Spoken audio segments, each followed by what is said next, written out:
Good morning! Today, magluluto tayo ng fish salted crust or tinatawag nating grilled tilapia with a twist.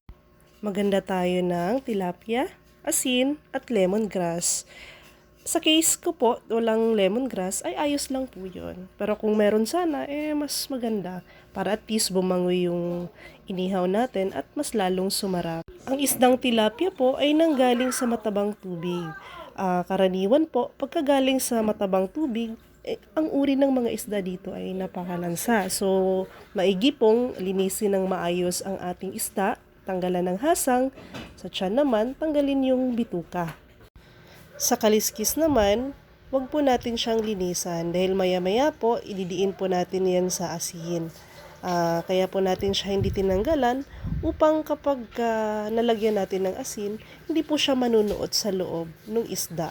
Kapag nalagyan na lahat ng asin yung isda, ready na po itong ihawin. At ito na po yung tapos nating inihaw.